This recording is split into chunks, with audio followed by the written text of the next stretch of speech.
Hello, and welcome to another episode of the Good Boxing Podcast with your host, Josh Size. And today I have a very good episode for you. The return of Devin the Dream Haney takes place this weekend. And honestly, I'm very, very excited for what's coming. You have Devin Haney finally stepping up for his first true test at 135 pounds. As you know, 135 pounds is one of the hottest boxing divisions in the world. And right now, one of the self-anointed Five Kings is in action versus a very formidable Jorge Linares. So now, basically, what I want to explain to you is Devin Haney is a world-class talent.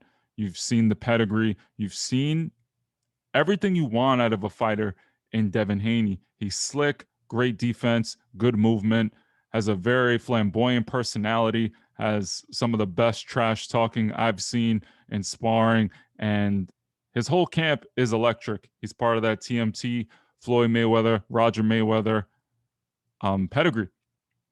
Roger Mayweather, sorry, not Roger, Floyd Mayweather Sr. has basically anointed Devin Haney as the next one up. He feels Devin Haney is easily the most talented fighter at 135 pounds. However, he did train him, he did grow up in his gym. So to say there's a little bit of a bias, hey, whatever. It is what it is. But you cannot deny that the Dream Haney has talent. However, we just haven't seen him against the best of the best. We haven't seen him in there with really anyone in the top 10 or anyone of substance. And now, look, Devin Haney is a very young fighter. He isn't the oldest, he's not there, and he's been fighting his whole life. However, if you look at his career, Devin Haney is only 22 and he's the WBC world champion.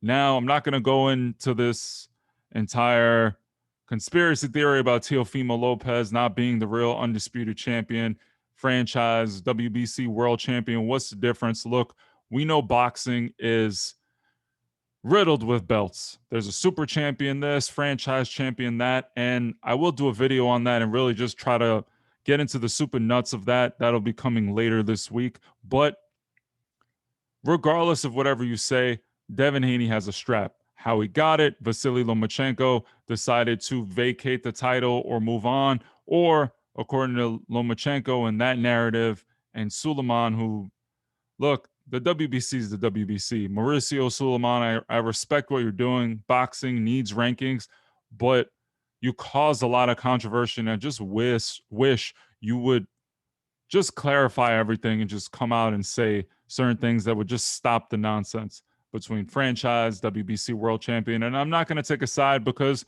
I am a Teofimo Lopez fan, but I also understand Devin Haney where he's coming from because it's crazy if you really think about it, how many belts there are for one organization, even though there's a bunch of different ones, WBA, WBO, they kind of have the same issues. But back to the fight, Devin Haney. Devin Haney is fighting Jorge Linares for the WBC World Championship. And I'm happy because one, would I want to see Devin Haney versus Ryan Garcia? Would I want to see Devin Haney versus Teofimo Lopez? Would I want to see Devin Haney versus Lomachenko? If we could have gotten that Lomachenko fight a long time ago, that would have been amazing, right? A young Devin Haney takes on Lomachenko, who was looking to be undisputed, and Devin Haney maybe upsets him, right? But we didn't get it. Lomachenko became the franchise champion, and he was trying to unify all the belts in the division. And at the time, I gave him credit because, look, Loma fought some pretty decent people. He fought Luke Campbell. He fought Jorge Linares. He fought Pedraza. And then he ended up falling short against Teofimo Lopez. But the pursuit of greatness was that great. It provided entertainment for the fans, and I wasn't mad at it. But now the dethroning of Lomachenko and the rise of Teofimo Lopez with all the belts is pushing these fighters to step up. Doesn't matter your age. Now the requirement and just the standard has been risen. Teofimo Lopez was undisputed at 23 or 22. Devin Haney now was struggling to get a title, and now he has to step up and potentially put himself in contention for a fight with Teofimo, because now you, in comparison to your contemporary, you have one world championship belt that is apparently below Teofimo Lopez's belt. He's undisputed. You can say, oh, I'm the real WBC champion. But if you guys are fighting, Teofimo has 3 belts. And let's say you're the WBC champion, you only have 1. So now you're forced to be put in a pressure situation and forced to fight these other guys. Ryan Garcia got pushed and forced to fight someone better, right? That's why he was fighting Fortuna, or maybe he was supposed to fight Linares or Tank. Tank Davis is forced to fight, and now he's moving up to 140 to kind of make it seem like, hey, he's going for a title. And no knock on Tank. I just feel like you had so many questions to answer at 135. I'm shocked you're going to fight for a title at 140 against Barrios. I wish you would fight your contemporaries and make some of the buzz around the 135-pound division louder. Imagine Tank I'm sorry, not Tank Gamboa. We got that fight already. We also got Devin and Gamboa, and we really didn't want to see that. But imagine Tank versus Haney, Tank versus Ryan Garcia. All these fights would be fantastic and would just, when I say make the 135-pound division huge, it could potentially rival 147 and heavyweight if these young guys got in with their followings, with all of the hype and audience around these young, hungry champions. I don't think there's a division that could potentially match this, because heavyweight has 2 names, right? 3 with Deontay Wilder, 4 with Andy Ruiz. At lightweight, you potentially have 6 guys that can be box office and beat the number 1 guy on any given day. I mean, I would favor Teofimo, but arguably Tank could give Teofimo a hard fight. Haney can give Teofimo a hard fight. Ryan Garcia, say what you want. I wouldn't pick Ryan Garcia over Teo, but I could understand why you would think Ryan Garcia can win. He has the tools. He's young, long, strong, fast, etc. Even Jorge Linares, based on what he shows, maybe he can give Teofimo a hard fight. Vasyl Lomachenko, still around, 135 pounds. Imagine him versus Linares again, or Haney again, or even Ryan Garcia, or Gervonta Tank Davis. This division would just pop off unlike ever before. And with the social media followings of everyone, it would just do fantastically. And given the demographic, how old, everyone knows, ESPN would promote the hell out of it. Showtime, DAZN, all of the networks will work together and just create something that hasn't been seen in years. And when I say it would be bigger, it would be bigger. Everyone remembers the golden days, but the money wasn't the way it was. The money wasn't what it is today. And I'm surprised that they're leaving all of this money on the table. But this fight is a good step in the right direction. I'm curious to see what Linares brings. You got Linares, who offensively is very proficient. He throws a bunch of punches, very slick, very fast, and he gave problems to a lot of fighters in the past. You saw him knock down Vasily Lomachenko. You saw him do very well in that fight and show tremendous discipline in boxing. A lot of people felt Linares was a little too old for the man that was campaigning for Undisputed, the man out of Ukraine, Vasily Lomachenko. But Jorge Linares was able to neutralize the angle, turn with Lomachenko, very similar to what Teofimo did, but he did it before Teofimo. So he did a good job of neutralizing that right-hand turn, the right side turn, and then he popped him with that right hand and dropped him. Now, my biggest gripe with Jorge Linares is the kind of fighter that, in my opinion, nothing against him, he's very, very talented. However, he's a very, very confident fighter. And sometimes he gets very lackadaisical and very overly confident. And what I mean is he'll hurt you, do fantastic, start landing on you, and then he feeds into that confidence. He gets a little lax, loses a little bit of focus, and gets hurt like he did against Lomachenko. He was outboxing Lomachenko. He's winning that fight, and he got confident that he dropped him. All the hard work, all the great moves, all the smart decisions that led to that knockdown kind of went to the wayside once it happened. And sometimes when you're trying to go to the mountain, going up, going up, going up, you get halfway up, you get 3/4 up. It's not that hard. You're like, oh, I could do this. And you kind of forget what got you to that point. And that's my main gripe with Linares. 2, he has shown in the past that I'm not going to sit here and say he has a glass chin, but if he gets hit, you can hurt Linares. You've seen him get dropped and stopped by DeMarco. You've seen him get knocked down by Salgado and lose. And you've also seen him lose after the Lomachenko fight. The hype was all on Linares. Oh, you had such a good showing. Then you went out and won your next fight in spectacular fashion. You move up to 140 pounds and you fight Cano. And you get shocked when you're a tremendous favorite. Everyone thought you were going to win, and you get knocked out very early. And since then, I don't know if a lot of people know, but Linares hasn't been the busiest. The last time he fought Carlos Morales. And at the time, just to give you a little bit of context, Linares was actually the one that was in front for Ryan Garcia. They wanted him to fight Ryan Garcia, and it was supposed to be Ryan Garcia's first test, but it didn't go that way. COVID happened and things got postponed, and it just ended up that Linares is going to fight Devin Haney. Carlos Morales was someone that gave Ryan Garcia a very hard fight. He got a majority decision, Ryan Garcia, against him. And I'm not going to sit here and say that Linares had the best performance. In round 1, he got a cut on his eye due to a headbutt. But Morales showed some things that has me a little concerned for Linares. And the odds from the odds makers are very, very heavy in favor of Devin Haney. And at first, I'm like, oh, this is ridiculous. How can someone be a minus 1,200, meaning you have to put 1,200 up to win $100? That's crazy favorite for Devin Haney. But in the Morales fight, I saw things that you can exploit in Linares. He's very, very patient, but to a certain degree can be a little patient, a little too patient. And I feel like Carlos Morales was touching him up with the jab, moving around on him, making him lunge from time to time.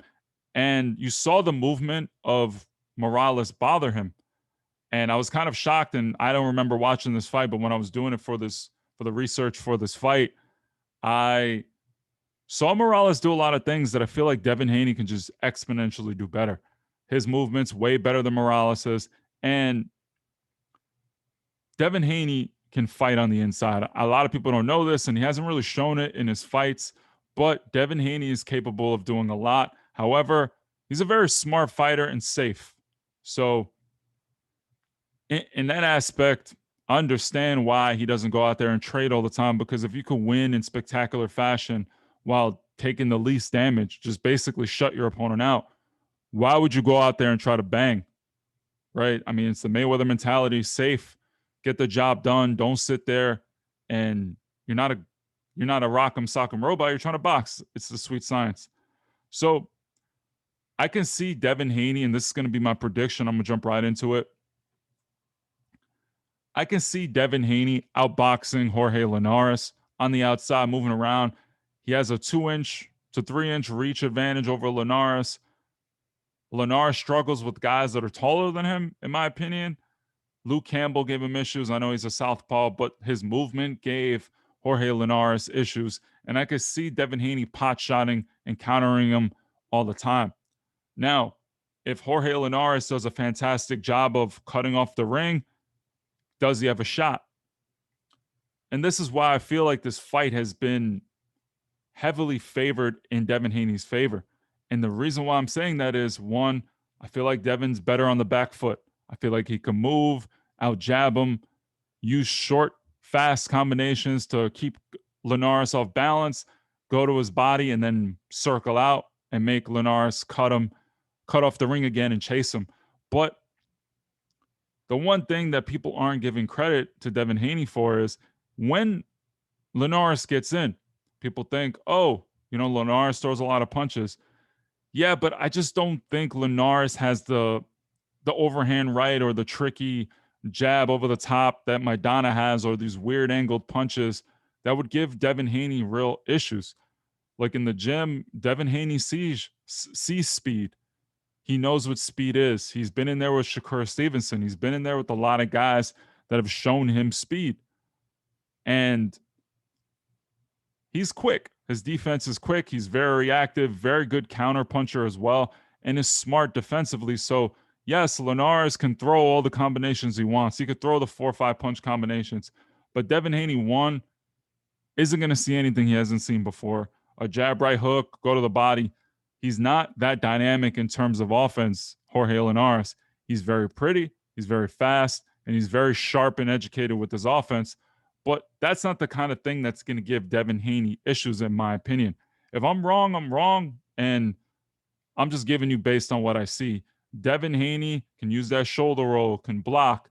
No punch really is going to give him issues. He's not one of these guys that goes over the top Linares like Maidana did or someone of that nature. So when he gets in, what is he really going to do? Is he going to sit there and bang with Devin? Because then Devin will get in the shell, kind of walk him back, rip him to the body like he likes to do. And then you're kind of playing into Devin Haney's hands where he doesn't have to do any real work because you're just going to be there to get hit.